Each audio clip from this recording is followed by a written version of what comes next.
When I recall these events, I grow young again and feel once more the delights of youth, despite the long years which separate me from those happy times. But now that I'm getting into my dotage, I look on the dark side of everything.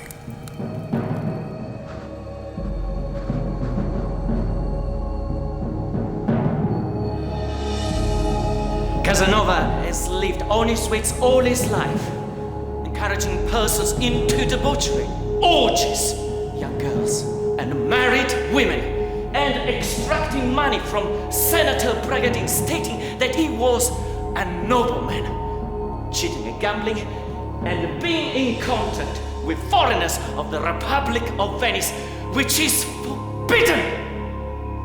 He has practiced magic, the Kabbalah, and possibly the black arts. He is anti-religious. He said that those who believe in Christ are weak. He is greedy, gluttonous, a lecher, a crook. A manner to inspire horror in all decent citizens.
Shall we?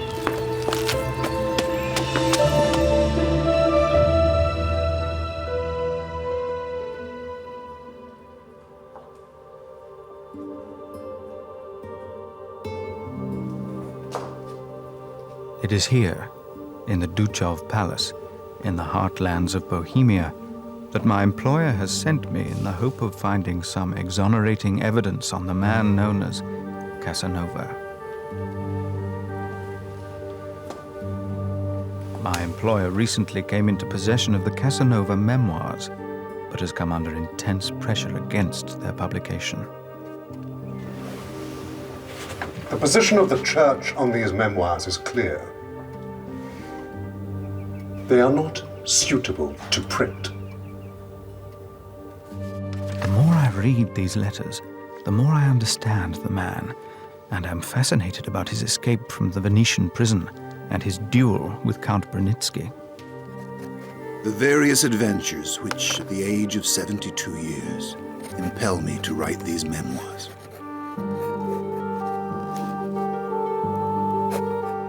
These memoirs and letters are revealing another facet to the man, to put it delicately, a certain joie de vivre. It is this that is causing the Church's condemnation.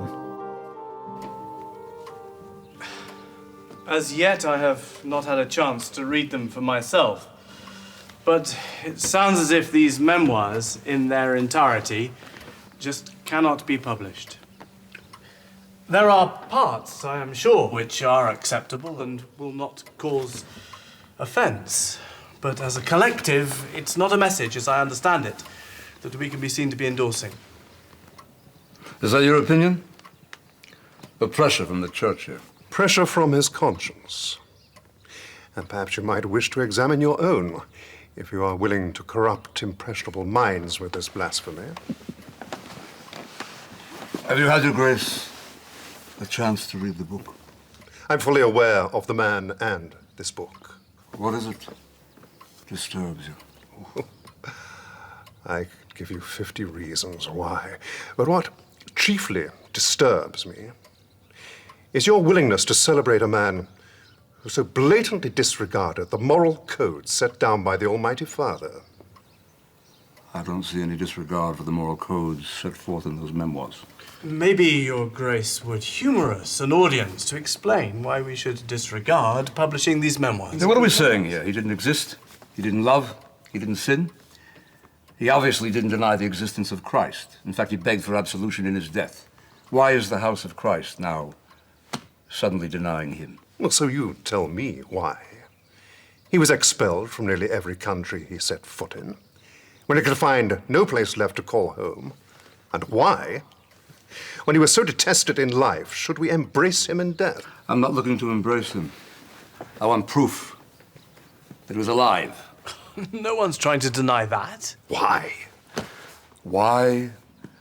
Because I think the first key to any man's immortality is just to live a life worth remembering. That's why. And I cannot fathom why you hate him so much. See, I cannot fathom why you like him so much. I don't know. The Lord teaches me every day, Your Grace, to love thy neighbor.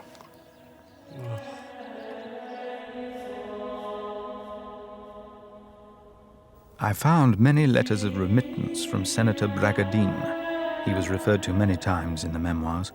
Casanova had saved his life when he found him having a stroke. He took him back to the senator's palace and bled him to relieve the pressure. Taking everything upon myself, I ordered a servant to hurry out for a physician who came in a short time and ordered the patient to be bled again, thus approving the first bleeding prescribed by me. An hour later, 2 noblemen, friends of the senator, came in. What happened? Oh, you were so informed. Were you there? Did you see what happened? They were in despair. They had inquired about the accident from the gondoliers, and having been told that I knew more than they did, they loaded me with questions which I answered. How did he get in such a position? Why is he there now? Why is he in such a bad way? I don't know! They did not know who I was and did not like to ask me, whilst I thought it better to preserve a modest silence. The patient did not move. His breathing alone showed that he was still alive. All visitors were sent away by my advice, and the 2 noblemen and myself were the only persons in the sick man's room. Sir, if you have any other business, I suggest you go. We both shall attend the patient now on the mattress by his bed. Sir, I will remain near his bed. If I went away, this patient will die, and he will live as long as I'm near him.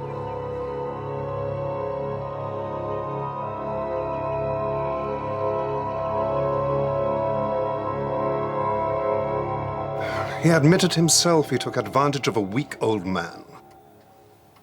So it's a sin to be rewarded for saving a man's life.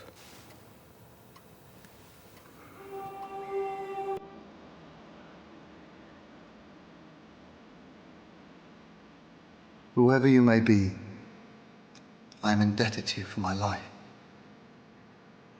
Your first protectors wanted to make you a priest, a doctor, an advocate, a soldier, and ended making a fiddler of you. Those persons did not know you. God had evidently instructed your guardian angel to bring you to me. I know you and appreciate you. If you will be my son, you have only to acknowledge me for a father and for the future, until my death. I will treat you as my own child.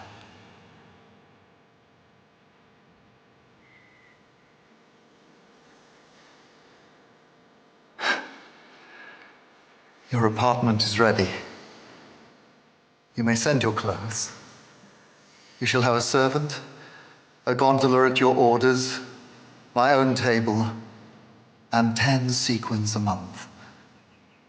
It is the sum I used to receive from my father when I was your age. You need not think of the future. Think only of enjoying yourself. Take me as your advisor in everything that may happen to you, in everything you may wish to undertake, and you may be certain of always finding me your friend.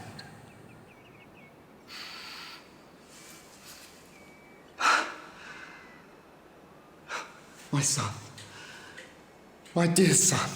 Such is the history of my metamorphosis, and of the lucky stroke which, taking me from the vile profession of a fiddler, raised me to the rank of a grandee.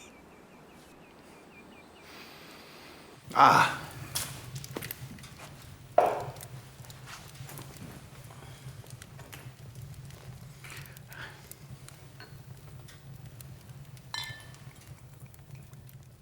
Casanova was a natural storyteller and had frequently retold his adventures to his host, Count Waldstein. The chief business of my life has always been to indulge my senses. I have never known anything of greater importance.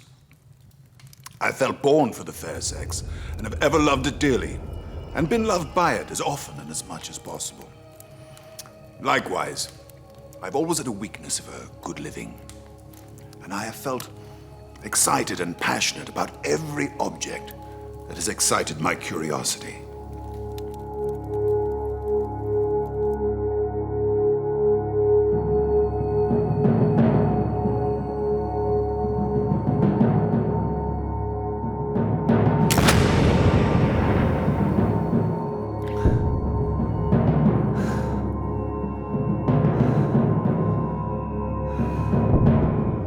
Casanova made no attempt to hide his indiscretions.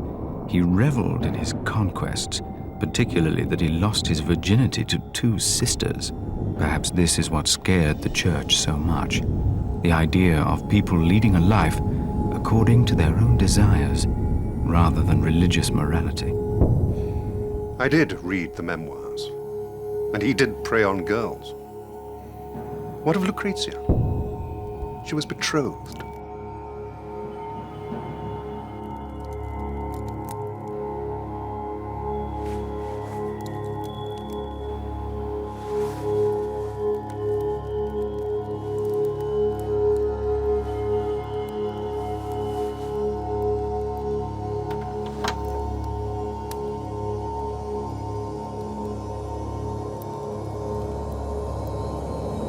It is my angel, my love. Never mind him and go to sleep.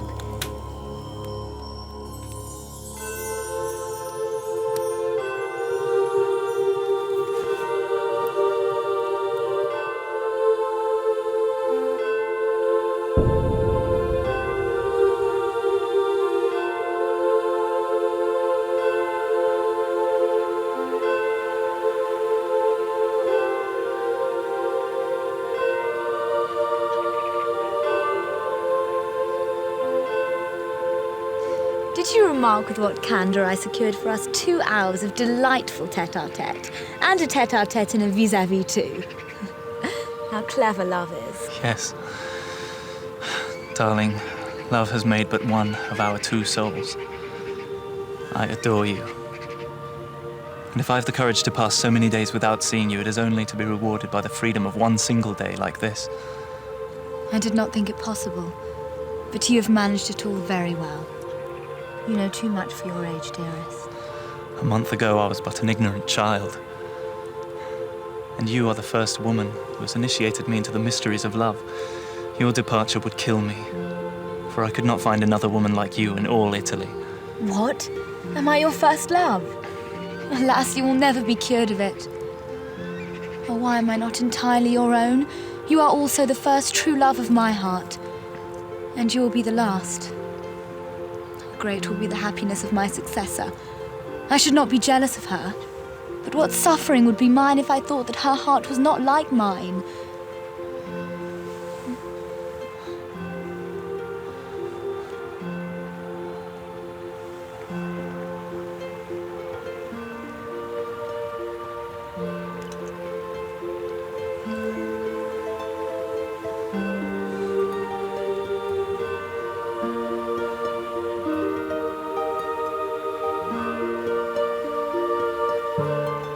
Sex in the 18th century was as natural as eating and drinking.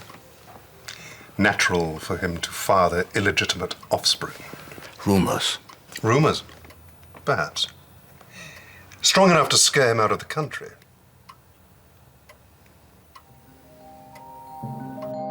Out of the country, but into the arms of another girl, from whom there were still many letters. Good night, my darling.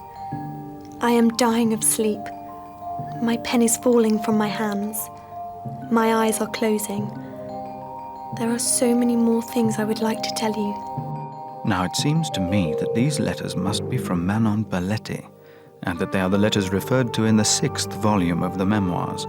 We read how on Christmas Day, 1759, Casanova receives a letter from Manon in Paris, announcing her marriage with Monsieur Blondel, architect to the king and member of his academy. She returns him his letters and begs him to return hers or burn them. If you want to make me happy, you will burn these letters. I dream that you're telling me you love me. When a woman yields to love, she should not be conquered before she has fought with her own desires. She should not give way to the first impulse of lustful desire and abandon herself to the first man who takes her fancy. A pearl of wisdom from the maestro. Unless, of course, the first one happens to be me.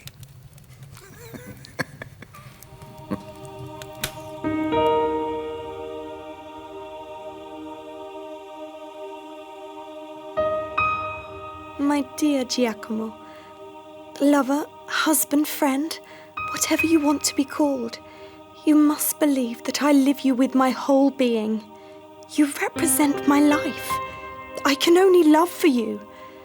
No slander, gossip, or jealousy can in the least diminish the gentle feelings I have for you. It is with great impatience that I await the time when we shall be united.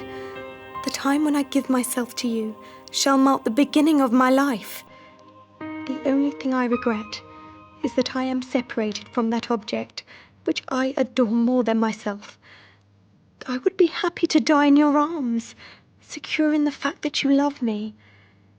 I only regret that I cannot give you more.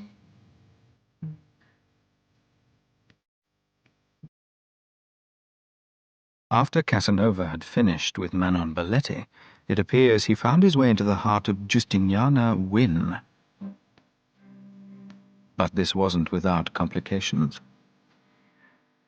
I am pregnant. And I shall kill myself if I am found out. It is now 5 months. No one knows. And the very author of my misery has been kept in the dark.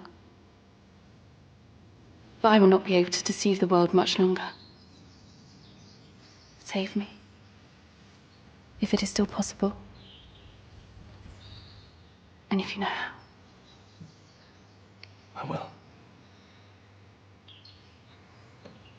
I promise you I will.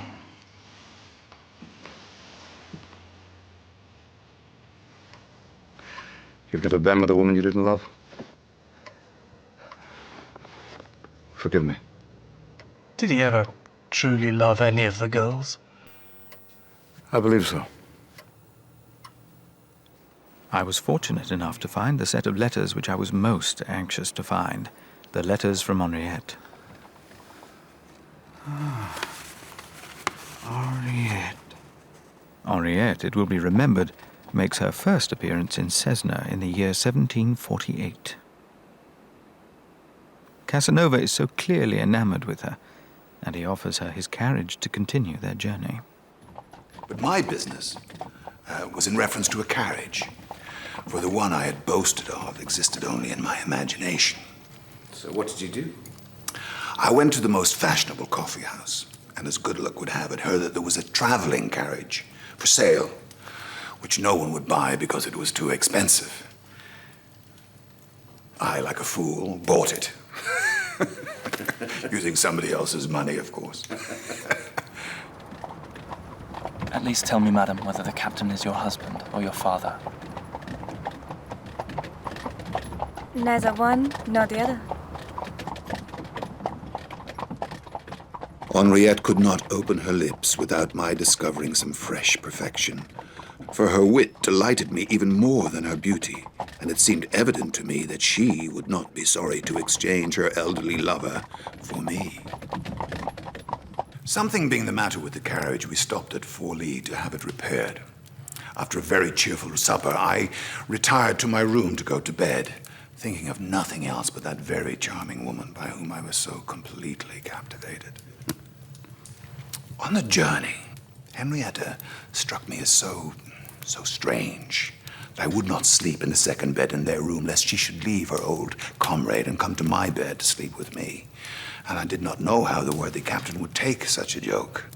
But didn't you want her? Of course. I wanted to possess that lovely creature. But I wanted everything to be settled amicably, for I had a certain respect for the old brave officer.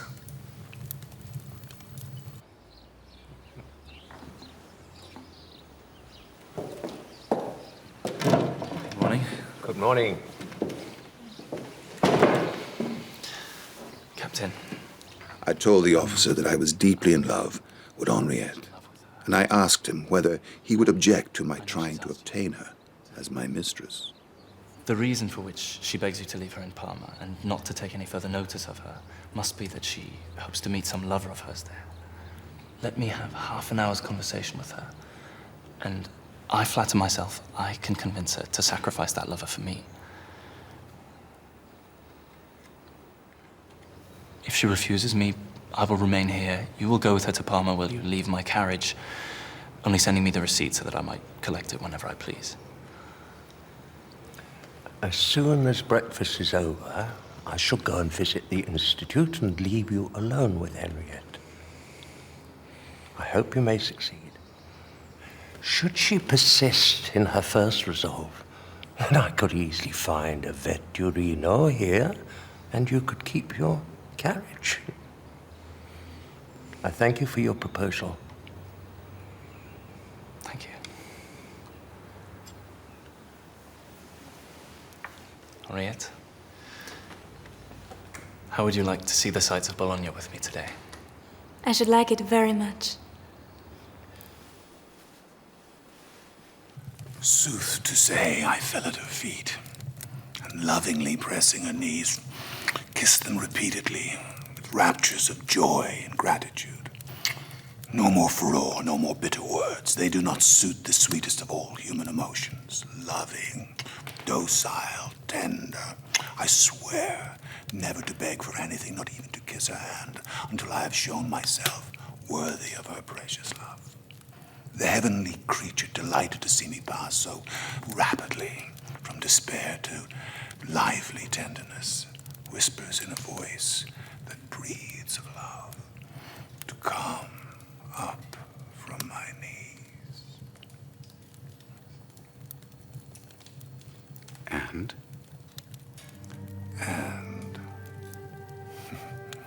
Her emotion and charm, which seemed to flow from her lips to enforce conviction, made me shed tears of love and sympathy. I blended her tears with those falling from her beautiful eyes. I promised not to abandon her and to make her the sharer of my fate. I felt really disposed to make her happy. I could not believe that I inspired in her a very deep passion. Am I not then always the same? No. Heavenly creature. And it is so true that you are no longer the same in my eyes that I could now use any familiarity towards you.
Those that believe that a woman is incapable of keeping a man happy equally all the 24 hours have never known a woman such as Henriette.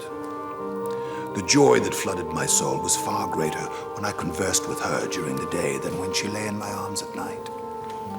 A beautiful woman without a mind of her own leaves a man with no resource after he has physically enjoyed her charms. An ugly woman of great intelligence will make him fall so deeply in love that she leaves him feeling no unsatisfied desires. So what must I have been? For Henriette was intelligent, beautiful, and cultured. You are lucky indeed to have loved in that way. It's impossible to describe the extent of my happiness. But it would seem that even Casanova was susceptible to the pain of loss. Age has calmed my passions by rendering them powerless. But my heart has not grown old. My memory has kept all the freshness of youth. No, I have not forgotten Henriette.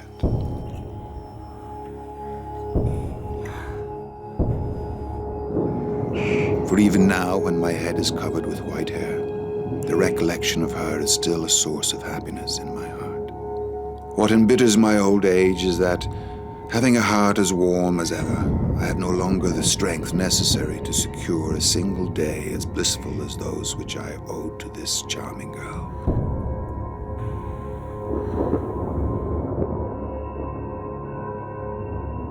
But alas, it isn't to be, and it would seem that Casanova's first and only love has come to an end.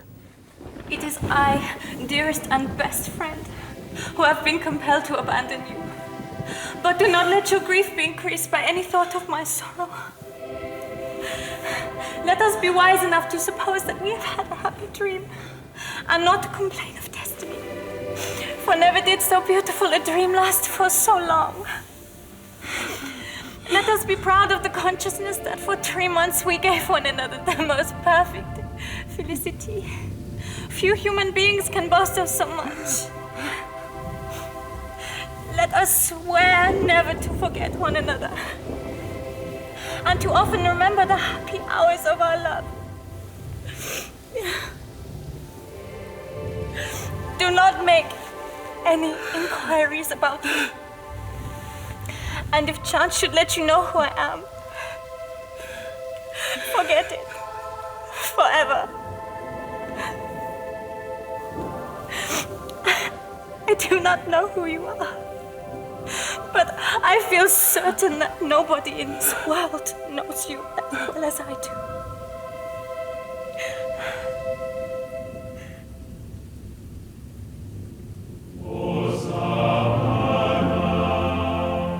I will always remember her. I recall now, even 40 years later, the last morning I spent with her. I had admired her lovely face, sleeping. All I knew of her came back to mind. The words that had been spoken by her bewitching mouth, her rare talent, her candor, her feelings so full of delicacy, her misfortunes, everything had strengthened my resolution to make her the companion of my destiny, whatever it might be. I shall not have another lover as long as I live. But I do not wish you to imitate me. Au contraire, I hope that you will love again. And I trust that a good fairy will bring along your path another Henriette. Farewell. Farewell.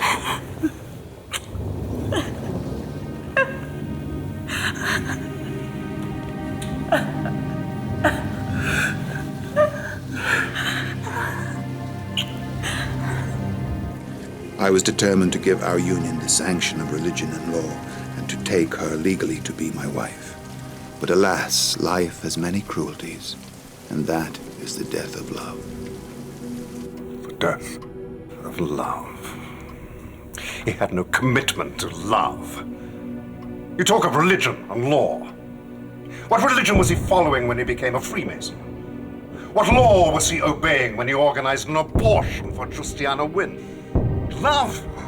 The only love he had was a Bragadene's money. Where was his love of God? The arrogance, the blasphemy. When he despoiled nuns, not one, but two, in God's own house. Yes, and the church that fostered those nuns was complicit.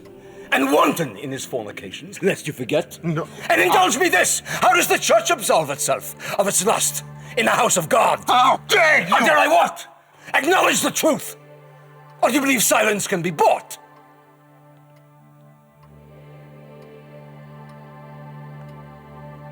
That's enough. What is enough?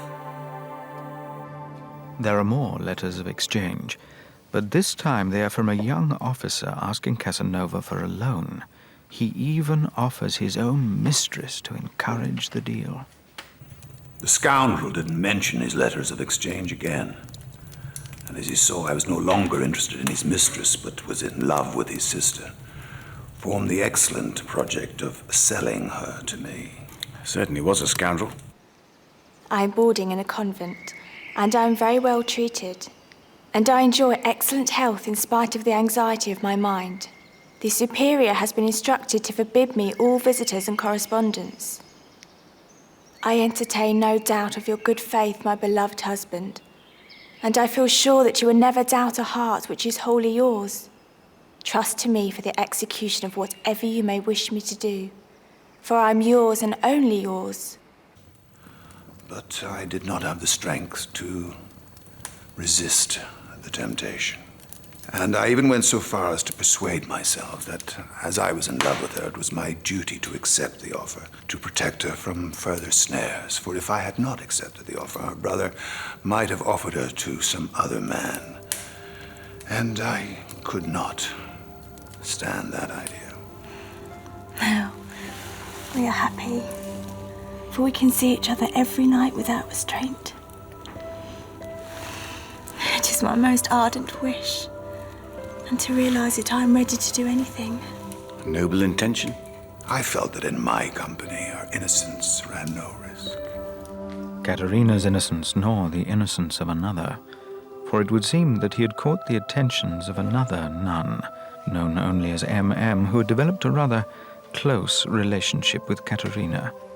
Is it so unexpected that the church had become upset? I trust that our intimacy will be as tender as sincere, and that we shall know how to have a mutual indulgence for our faults. Can such an angel as you have any? But if I happen to take possession of her place in your heart, All I possess belongs to the woman I love.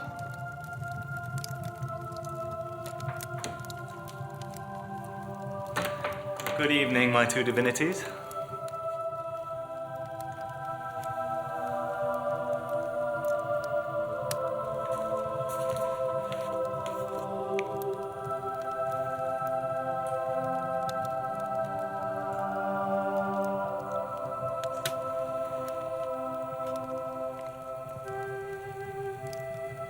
Your bosom must have become perfect in the last 9 months. It is like mine. Would you like to see it for yourself? Of course I did not refuse.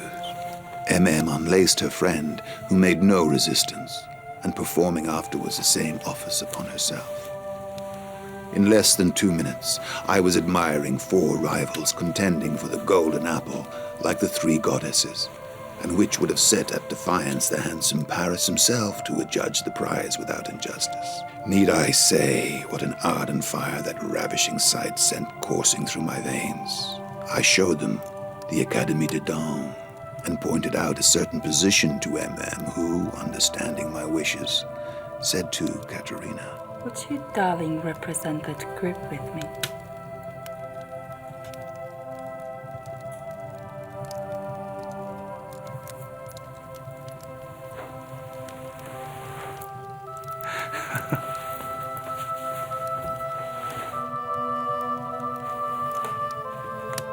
At first satisfied with enjoying the sight of the barren contest of my 2 bacchanalians, I was amused by their efforts, but soon excited myself and consumed by all the fire of voluptuousness, I threw myself upon them, and I made them, one after the other, almost faint away with the excess of love and enjoyment.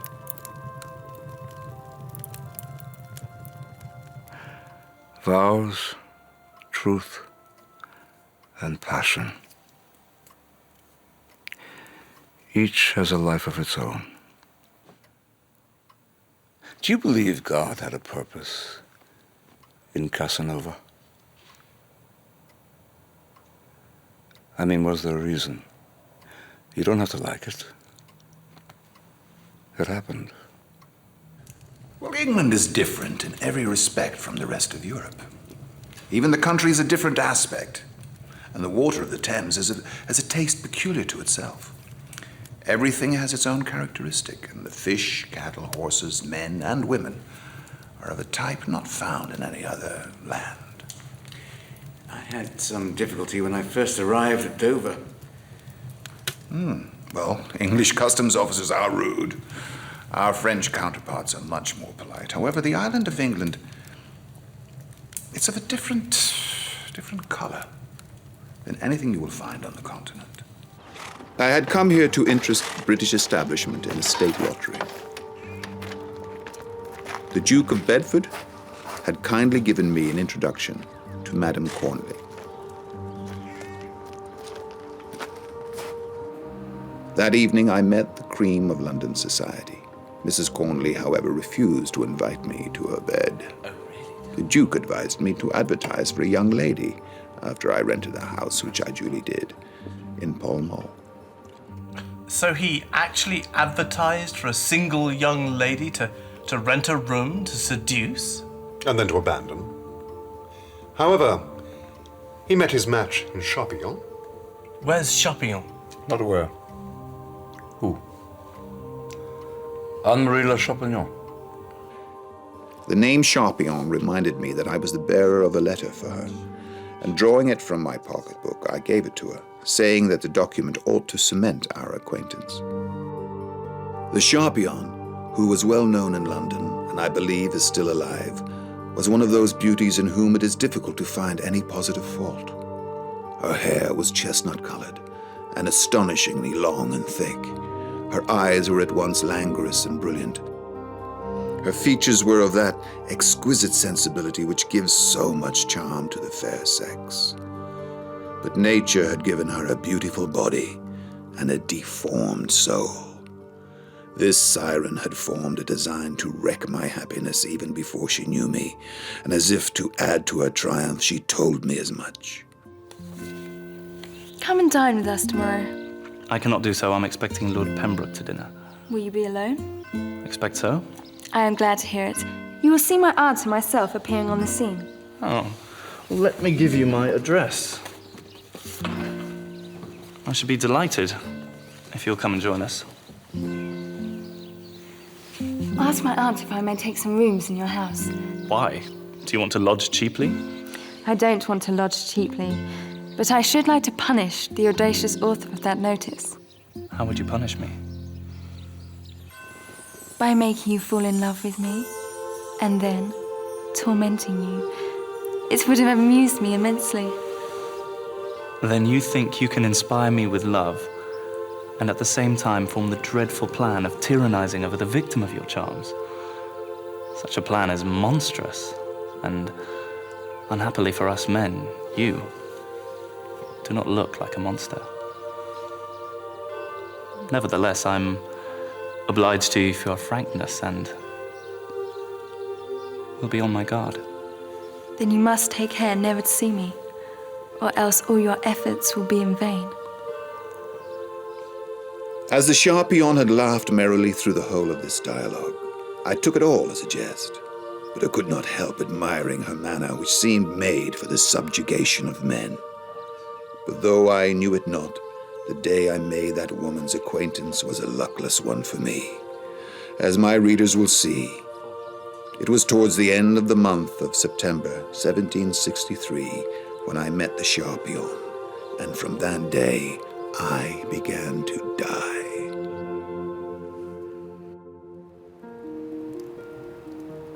And who, pray tell, shall be joining us? Well, you're going to like this. La Sharpion and her aunt. Really? I once took a violent fancy for the little hussy. It was one evening when I was at Vauxhall, and I offered her 20 guineas to come with me on a little walk in a dark alley. She said she would if I paid the money in advance, which I was fool enough to do. She went with me, and as soon as we were alone, she ran away. I could not catch her again, though I searched the whole evening through. You should have boxed her ears before everybody. No, I should have got into trouble, and people would have laughed at me besides. I preferred to despise her, and the money too. You in love with her? No, but I am curious, as were you. Take care. She will do all in her power to entrap you. I look forward to her trying. And so, my friend, do I.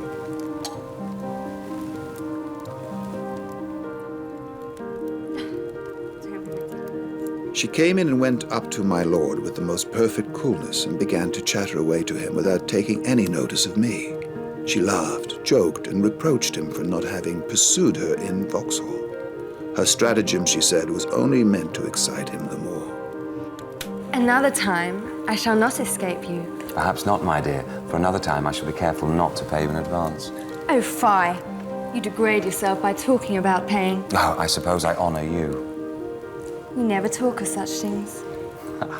Lord Pembroke laughed at her impertinence while she made a vigorous assault on him, for his coolness and indifference piqued her. She left us soon after dinner, making me promise to dine with her the day after next. On the day appointed, my evil destiny made me go to the Sharpions. The girl introduced me to her mother, whom I at once recollected, although she had aged and altered since I had seen her. In the year 1759, a Genevan named Bolome had persuaded me to sell her jewels to the extent of 6,000 francs, and she had paid me in bills drawn by her and her two sisters on this Bolome. But they were then known as Arnsberger. The Genevan became bankrupt before the bills were due, and the three sisters disappeared. I am delighted to see you again. I recollect you, sir, that rogue Bolam. Please, we will discuss that subject another time. My daughter did not tell me your proper name. Yes, she did. My name is Sengal as well as Casanova. I was known by the latter name at Paris when I first made your daughter's acquaintance. Although I didn't know at the time that she was your daughter. I was fascinated. I thought I would be on my guard and be safe, and as I only wanted the daughter, I looked on all else as of a little moment. The only thing which annoyed me was that the Sharpion, after apologizing for having made me sit down to such a poor dinner, invited herself and all the company to sup with me on any day I liked to mention. All the same, I had the strength of mind to refrain from seeing her for 2 days, and on the third, which was the day appointed for the cursed supper, she and her aunt paid me a call at 9 o'clock in the morning. I have come to breakfast with you, and to discuss a certain question. Will you tell me your business now or after breakfast? After breakfast, for we must be alone. Now, what was this business you had to talk about? It was about my aunt needing her money. Yes, so how much money are we talking about? 100 guineas, sir. What would she do with the money? She would make the balm of life, of which she possesses a secret. Well, I will give you a decided answer after supper.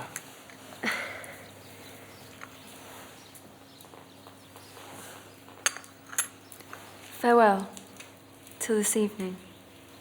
I saw that I should get nothing out of her without spending 100 guineas, and I determined not to attempt to bargain.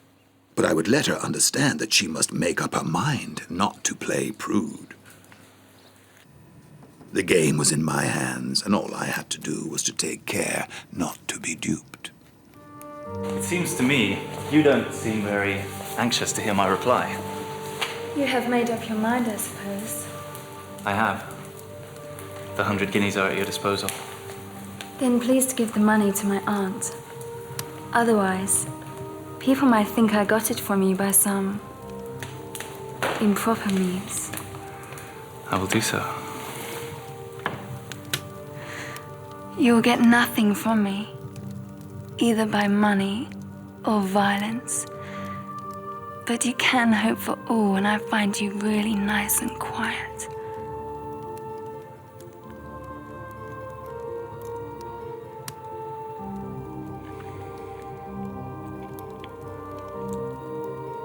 As documents have to be executed, it might take some time.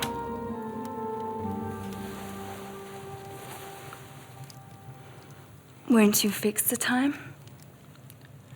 The time depends entirely on you. When my hateful guests were gone, I began to reflect and came to the conclusion that the young adventuress had determined to plunder me without giving me anything in return. I determined to have nothing more to do with her. But I could not get her beauty out of my mind. In less than 3 weeks, I congratulated myself on having forgotten the Charpion and on having replaced her by innocent amours.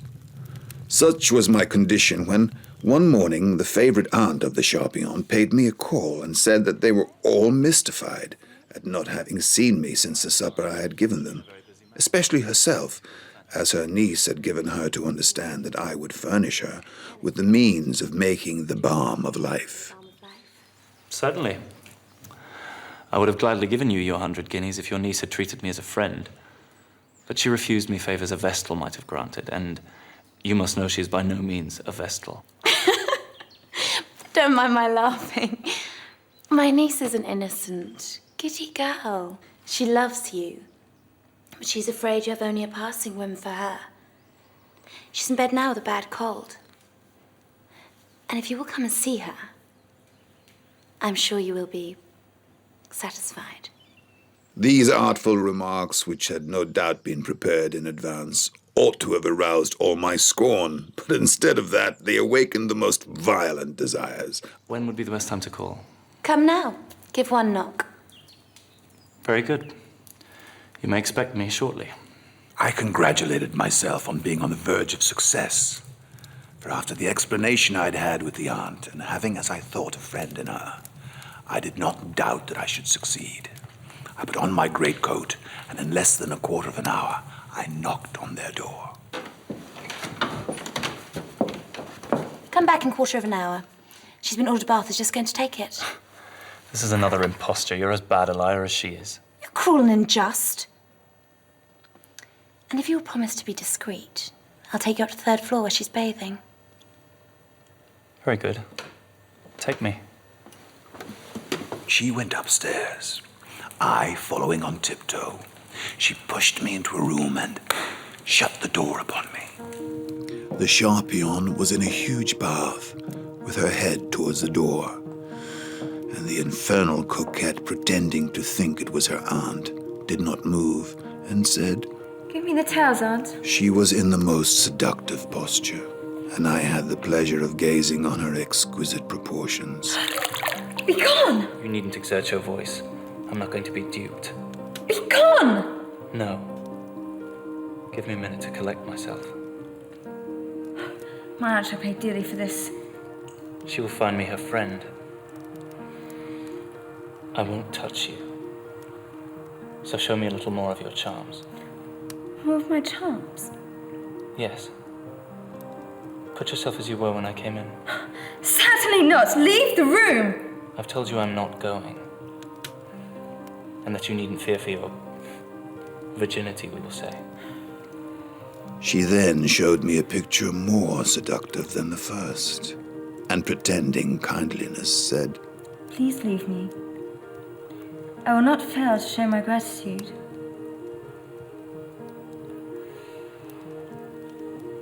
Seeing that she got nothing, that I refrained from touching her, and that the fire she had kindled was in a fair way to being put out, she turned her back to me to give me to understand that it was no pleasure to her to look at me.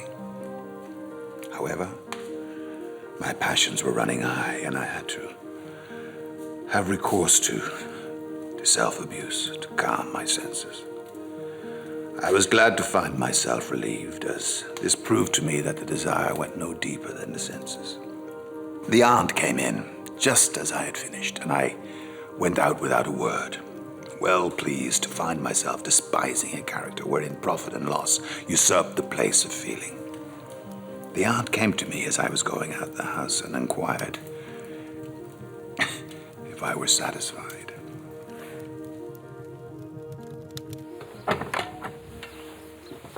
Sir, is it a fact that you told my mother that you would give 100 guineas to spend the night with me? No, not to spend the night with you, but after I'd passed it.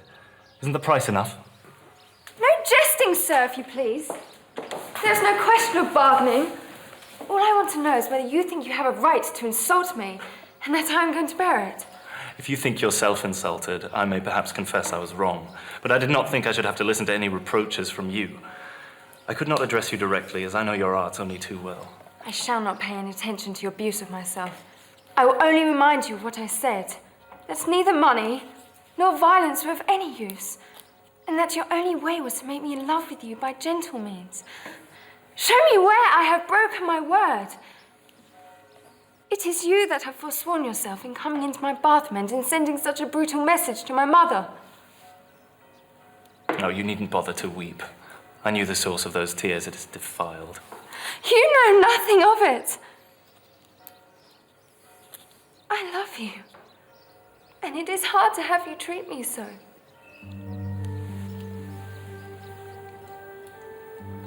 You love me? You have not taken the best way to prove it. As good a way as yours. You have behaved to me as if I were the vilest of prostitutes, and yesterday you seemed to think I was a brute beast, the slave of my mother. You should have written to me in person, and without the intervention of so vile an agent, I should have replied in the same way. And you need not have been afraid that you would be deceived.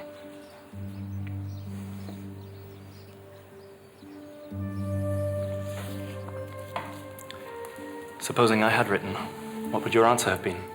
I should have put all money matters out of question.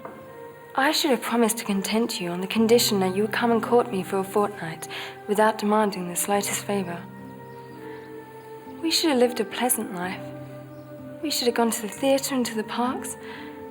I should have become madly in love with you. Then I should have given myself up to you for love, and nothing but love. I am ashamed to say that hitherto I have only given myself out of mere complacence. Unhappy woman that I am. But I think nature meant me to love. And I thought when I saw you that my happy star had sent you to England that I might know the bliss of true affection. Instead of this, you have only made me unhappy. You are the first man that has seen me weep. You have troubled my peace at home, for my mother shall never have the sum you promised her, but for nothing but a kiss. I am sorry to have injured you, though I did not intend to do so. Only I don't know what I can do.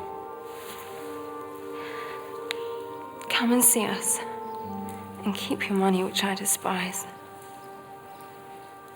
If you love me, come and conquer me like a reasonable and not a brutal lover. And that will help you. No, you cannot doubt that I love you.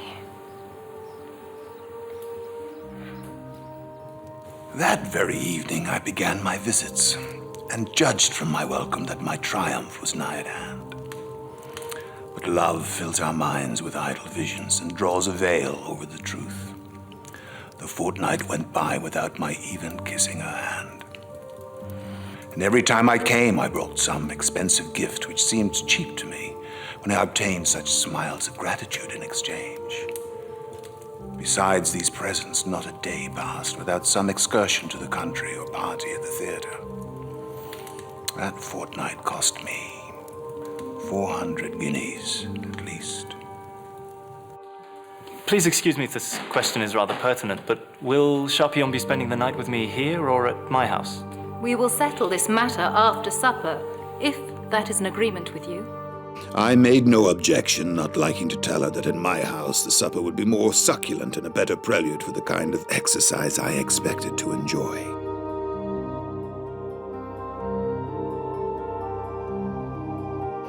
But I was astonished when the mother asked me if I would like to pay the 100 guineas in advance. Why? Exclaimed the girl, and her mother left the room. My amorous feelings, so long pent up within my breast, would soon find relief. Wait for me in bed.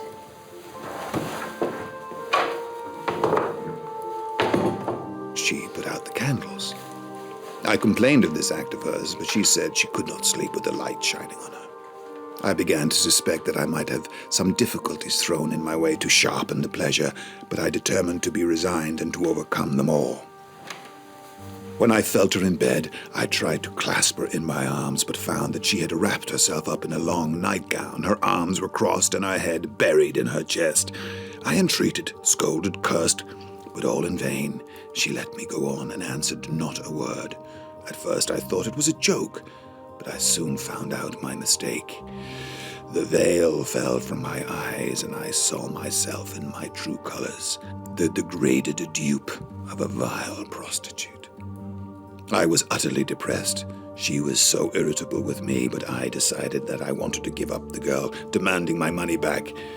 But I could not sleep. I loved her, or was it desire? Love turned to lust. I wanted to kill myself. I had a plan to put balls of lead in my coat pockets and throw myself off a bridge. One sin he could have been forgiven. I assume he didn't go through with it. No. That night on his way home, he was apprehended. Put under house arrest. Really? We stopped before the house, and I was placed in a large room on the ground floor, furnished solely with benches and long tables. My servant sent back the carriage and came to keep me company. The 6 constables said that he could not leave and told me that I should send out for some meat and drink for them. I told my servant to give them what they wanted and to be as amicable with them as possible. You were very generous to your keepers. Indeed. I had not committed a crime. I was quite at ease. I knew that my arrest must be the effect of a slander. And as I was aware that London justice was speedy and equitable, I thought I should soon be free. A long and tedious night.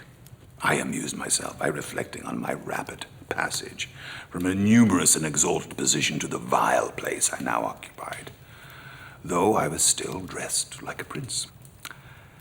At last the day dawned, and the keeper of the tavern came to see who the prisoner was. I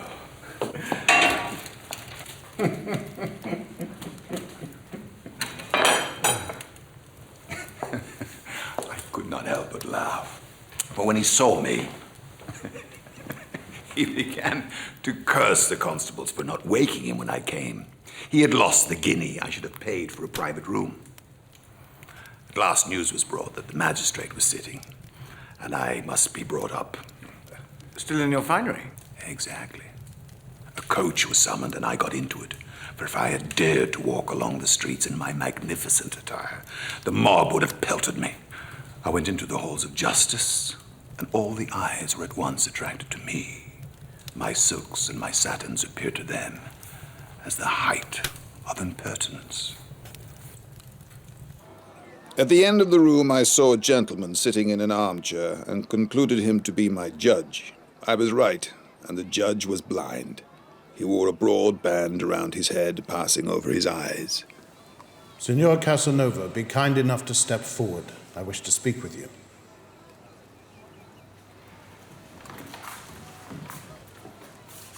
Eccomi, signore.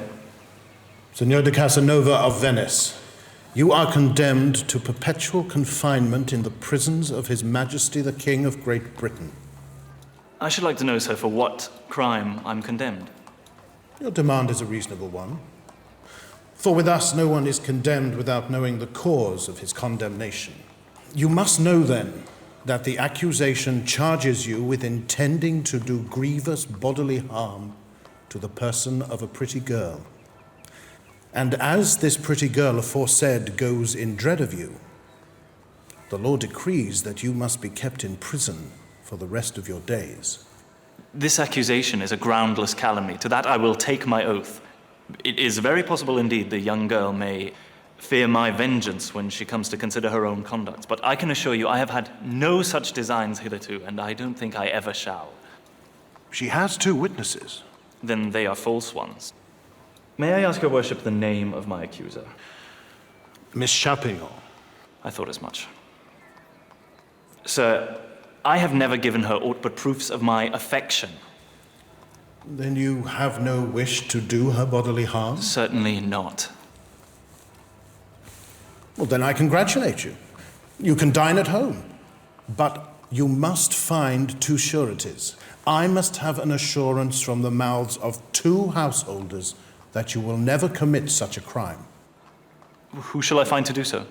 2 well-known Englishmen, whose friendship you have gained, and who know you are incapable of such an action. Send for them, and if they arrive before I go to dinner, I will set you at liberty. Grazie, signore. The constable took me back to prison where I passed the night. And I gave my servants the addresses of all the household I recollected, bidding them explain my situation, and to be as quick as possible. They ought to have come before noon, but London is such a large place. They did not arrive, and the magistrate went to dinner. I comforted myself with the thought that he would sit in the afternoon, but I had to put up with a very disagreeable experience. Newgate Prison. Could a gentleman not bribe his way out? Normally. If the constable had not been in the pay of Chapignon. Ugh. So what did he do? It's all there. How much will he want? The interpreter took the constable aside and told me that I could stay where I was for 10 guineas. Then say I should like to see Newgate. Newgate? Newgate. A coach was summoned and I was taken away. When I got to this abode of misery and despair, a hell such as Dante might have conceived, a crowd of wretches, some of whom were to be hanged within the week, greeted me by deriding my elegant attire. I did not answer them, and they began to get angry. The jailer quietened them, saying I was a foreigner and did not understand English. And then he took me to a cell, informing me how much it would cost me and of the prison rules, as if he felt certain that I would be there for a very, very long stay. Signor Casanova, please to sign your name for double the amount, and you will then be a free man again.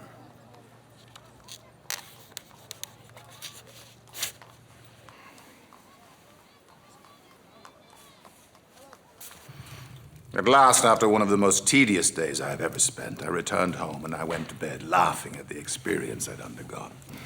A lucky escape. Indeed.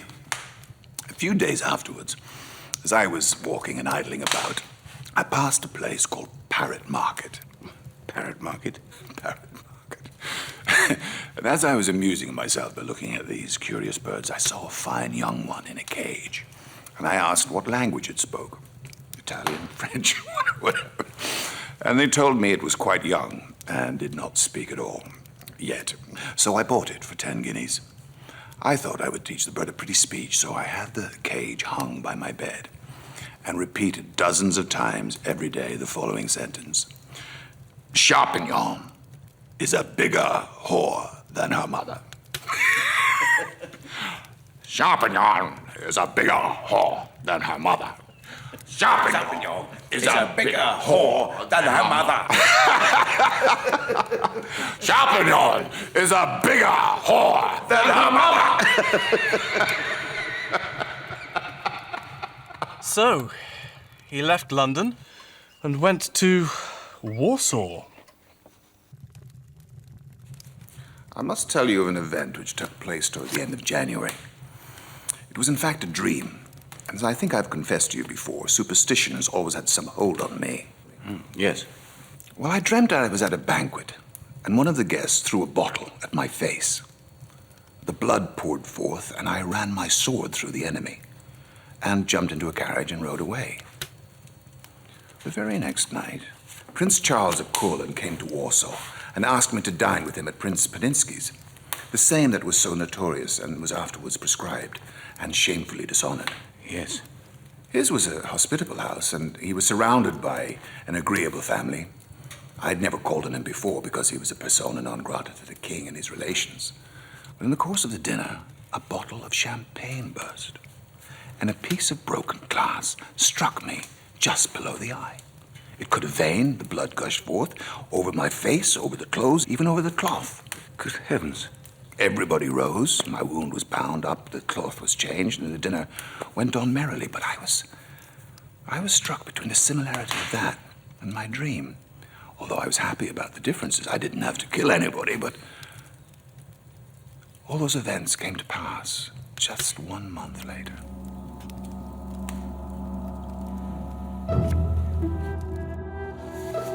Absolutely divine. Thank you. Just as I embraced her, who should enter but Brunitsky, whom I had left a moment before with Madame Binetti. He had clearly followed me in the hopes of picking a quarrel. Seems to me I've come at a bad time. Looks as if you love this lady. Certainly, my lord. Thinks not your excellency her as worthy of love? Oh, quite so. As it happens, I love her too. And I'm not the man to bear any rivals. As I know that, I shall love her no more. Then you give her up? With all my heart. For everyone must yield to one as noble as you are. Very good. I call a man that yields a coward. Isn't that a rather strong expression?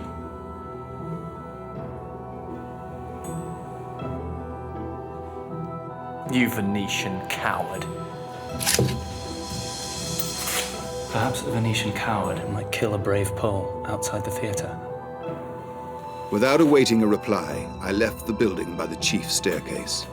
I waited vainly outside the theatre for a quarter of an hour with my sword in my hand. At last, half perishing with cold, I called my carriage and drove to the Palatines, where the king was to sup.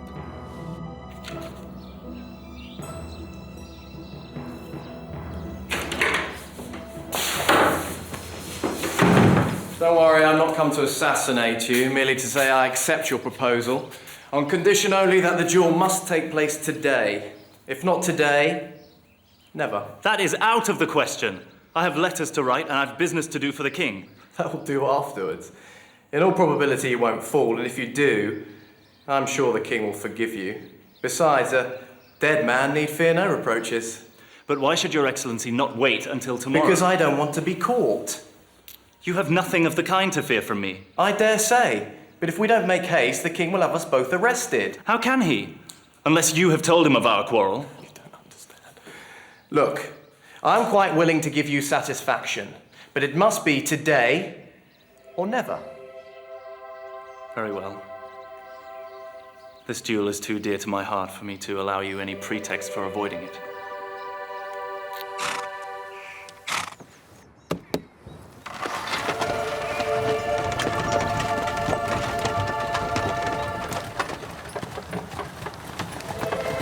Does your excellency intend on spending the spring in Warsaw? I had thought of doing so. You may possibly send me to pass the spring somewhere else. Oh, I hope not.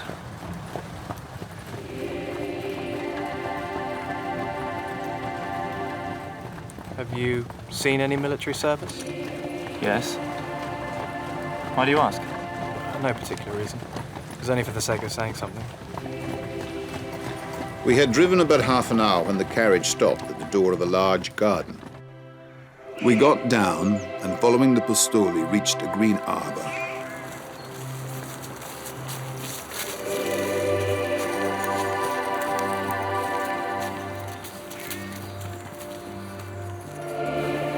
Choose your weapon, sir. Is this a duel, sir? Yes? You cannot fight here, sir. You are within the ban. No matter. It does matter. And I, at all events, refuse to be a witness. I'm on guard at the castle. You have taken me by surprise. Be quiet. I will answer for everything. I owe this gentleman satisfaction, and I mean to give it him here.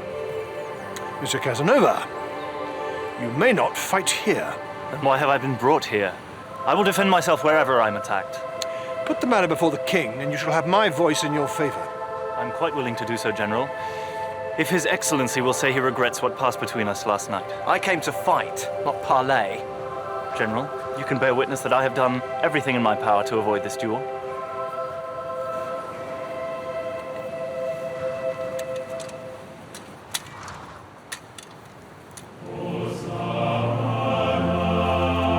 I swear upon my honor your weapon is a good one. Then I will try its goodness on your head.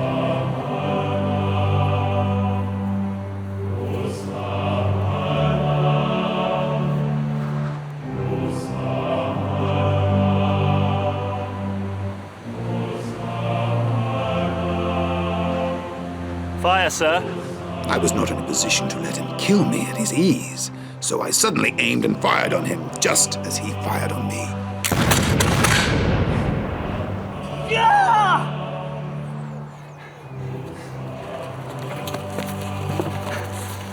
Scoundrels! Have some respect for a man of honor.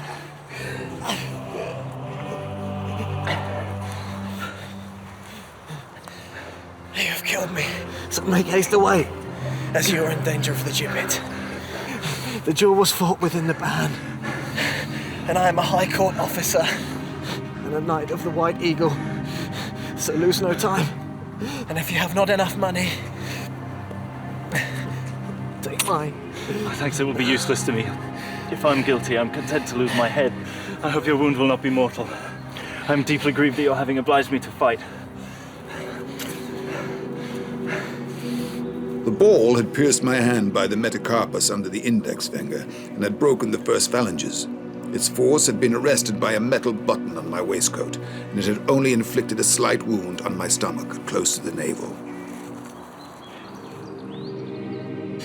He was lucky. He was lucky Brunitsky survived. No sympathy should be given to this wretch. But thank God his reputation caught up with him. He was banished from Poland, and no other country would have him. Not England, Russia, Venice. So where could he go? Spain. Oh, yes, Spain. The home of his grandparents. But on the way, he must have gone to Spa, where he met his old friend, Antonia della Croce, who was with a girl, this Charlotte. He made her pass for his wife because, as he said, he meant to marry her eventually. But here let me say how vain a thing it is for anyone to pronounce a man or woman to be happy or unhappy from a merely cursory inspection. Croce was desperately trying to make his fortunes at the table. He lost everything. My friend, I have two alternatives. I could kill myself this instant, or I could fly without returning to the house. I will embrace the latter, and I will go to Warsaw on foot. And I leave my wife in your hands. I know you adore her. It must be your task to give her the dreadful news of the past to which I have come. Have a care of her. She is too good by far for a poor wretch like me. Take her to Paris, and I'll write to you there at your brother's address. I know you have money, but I would rather die than accept a single louis from you. I have still 2 or 3 pieces left, and I can assure you that I am richer now at this present moment than I was 2 months ago. Farewell. Once more, I commend Charlotte into your care. I would that she had never known me. With these words, he shed tears and embracing me went his way. I was stupefied at what lay before me. I had to inform a pregnant woman that the man she dearly loved had deserted her. The only thought that supported me in that moment was that it would be done for love of her, and I felt thankful that I had sufficient means to secure her from privation. I disguised my emotions so well that she conceived no suspicion. There's something I need to ask you. To prepare her for the fatal news, I asked her if she would approve of her lover exposing himself to assassination for the sake of bidding adieu to her, rather than making his escape. I should blame him for doing so. He ought to escape by all means, if only to save his life for my sake.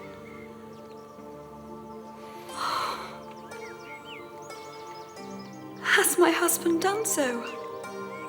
Oh, speak openly to me. My spirit is strong enough to resist even so fatal a blow, for I know I have a friend in you. Speak. I will tell you all, but first you must remember this. You must look on me as a tender father who would never leave you wanting, as long as life remains to him. If that is the case, then I cannot be called unfortunate, for I have a true friend. Say on.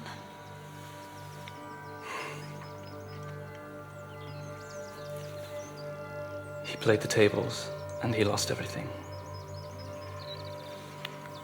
I told her all that Croce had told me, not omitting his last words. I commend Charlotte to your care. I would that she had never known me. For a few minutes she remained motionless, as one turned to stone. By her attitude, by her labored and unequal breath, I could divine somewhat of the battle between love and anger and sorrow and pity that was raging in the noble breast. I was cut to the heart. At last she wiped away the big tears that began to trickle down her cheeks, and turning to me, sighed. Dear friend, since I can count on you, I am far indeed from utter misery. I swear to you, Charlotte, I will never leave you until I have placed you again in your husband's hands, provided I do not die before. That is enough. I swear eternal gratitude, and to be as submissive to you as a good daughter ought to be. We sat together for hours, she folded in my arms, whilst I gently kissed her beautiful eyes and asked no more. I was happy in her gratitude and in my powers of self-restraint. We left Spa without any servant, and when we reached Liège, we took the way of the Ardennes, as she was afraid of being recognized if we passed through Brussels. At Luxembourg, we engaged a servant who attended on us until we reached Paris. All the way, Charlotte was tender and affectionate, but her condition prescribed limits to her love, and I could only look forward to the time after her delivery. We got down at Paris at the Hotel Montmorency, in the street of the same name. Paris struck me as quite a new place. Madame D'Oeuf was dead. My friends had changed their houses and their fortunes. The poor had become rich and the rich poor. New streets and buildings were rising on all sides. I hardly knew my way around the town. Everything was dearer, poverty was rampant, and luxury at its highest pitch. Perhaps Paris is the only city where so great a change could have taken place in the course of 5 or 6 years. On October 8th, I thought it would be well to take her to Madame Lemar, a midwife who lived in the Faubourg Saint-Denis. At nightfall, we drove to the place with a trunk containing all her effects. As we were leaving the Rue Montmorency, our carriage was obliged to stop to allow the funeral of some rich man to go by. Dearest, I know it is a foolish superstition, but for a woman in my condition, such a meeting is of evil omen.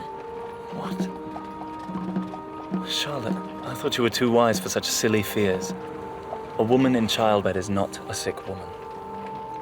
And no woman ever died giving birth except some other disease intervened.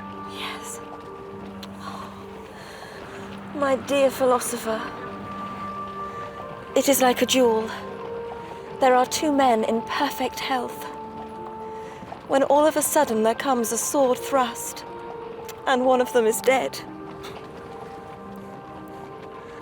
That's a witty idea, but bid all gloomy thoughts go by. When your child is born, and we have placed him in safe hands, you will come with me to Madrid, and I will see you happy and contented.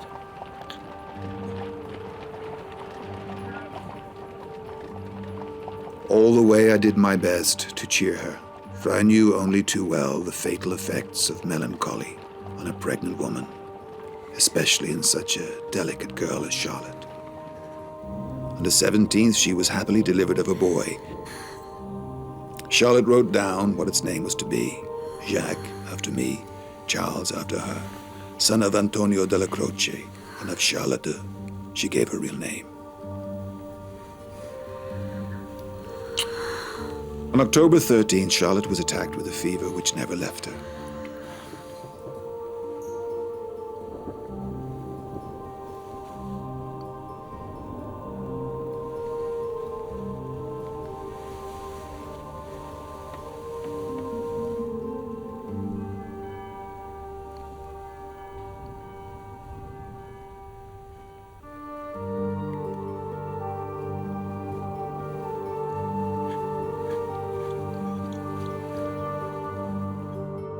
The tears which gather fast as I write these words are probably the last honors I shall pay to this poor victim of a man who is still alive, and whose destiny seemed to be to make women unhappy.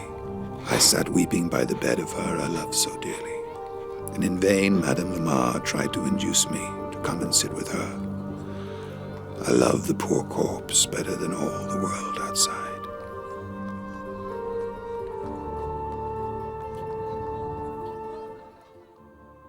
I hope the more selfless aspects of Casanova are becoming apparent. I'm sure your grace is willing to reconsider the virtues of this man. My son, it is not for me to judge. That is God's duty.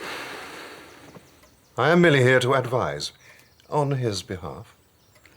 Bring him down. Let him speak for himself.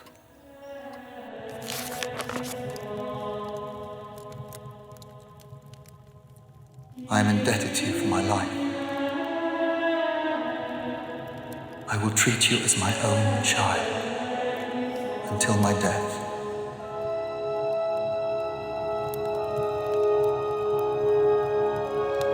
And you may be certain of always finding me your friend. He could not leave me anything, as his property was entailed. And while his furniture and his library would become the prey of his creditors, his two friends, who were my friends, also were poor and could give me nothing but their love. The dreadful news was accompanied by a bill of exchange for 1,000 crowns, which he had sent me 24 hours before his death, foreseeing that it would be the last gift he would ever make to me. Your Grace, was this man really so villainous? This man procured the abortion of an unborn child. No, he did not. The sin is in the intent. Your Grace, this is fascinating. Surely we should, at least in part, consider publication. Not one word. Not one sentence. Your Grace, Consider this. How will you survive without the patronage of the Church?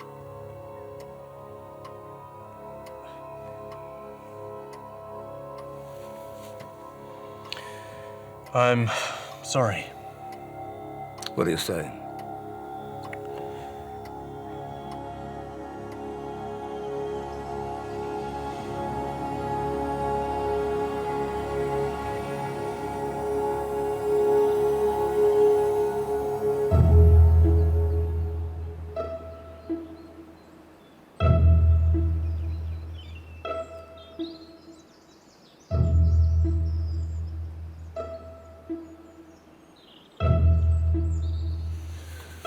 I had just accomplished the carnal act with a young girl who flattered me. She loved it, and in order to convince me, she would not accept the florin. I don't believe a word of it. You're just as old as I am. I do not lie. Take a look at the instrument. That shows you. What you show me there is monstrous. But it makes things clear. Who was that girl who refused the florin? I will not tell you. But from you, she would accept the money. Why from me and not from you? Because you would not give her any pleasure.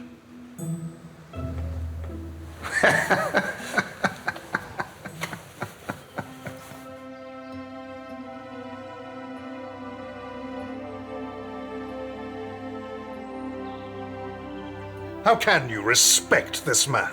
It's not a matter of respect, is it? What I find relevant here is a lack of respect for the man's right to express himself. Shed some light in the dark. Hey, who are you in this room, anyway? The devil's advocate? What's the standard you set for the future? I'll tell you. Tyranny. Because what's happening here is the will to crush any voice, any time, in any place. What the hell, do you think I care what Casanova said? I don't care what he said, what he did, or who he did it with. I want a choice. Do you understand? And what I can and cannot read is not to be decided by you, or him, or anyone else. You know, you could have made a name for yourself with this book, you idiot. You couldn't sell a Bible to a priest.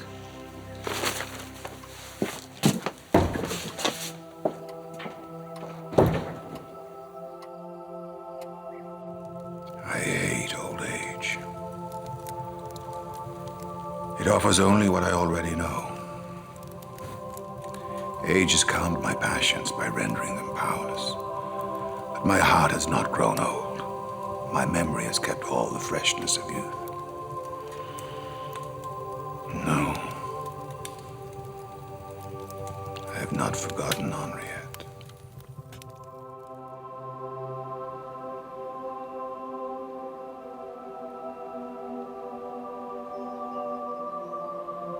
Hear my prayer, O Lord, and let my cry come unto me.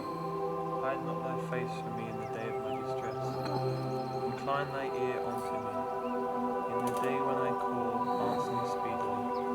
For my days consume away like smoke, and as a firebrand. My heart is smitten like brass.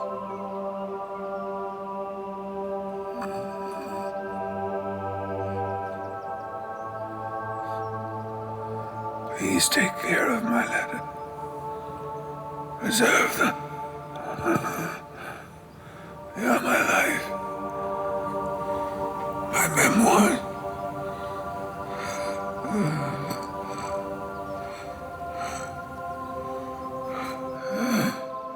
Almighty God.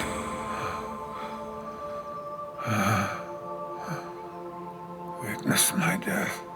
I have lived. Almighty God, as a philosopher. Witness my death, lived as a philosopher.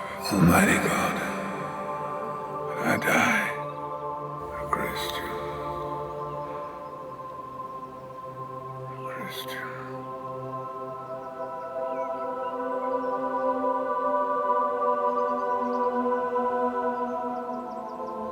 My heart is smitten like grass and withered, for I get to eat my bread. By reason of voice of my groaning, my bones cleave to my flesh.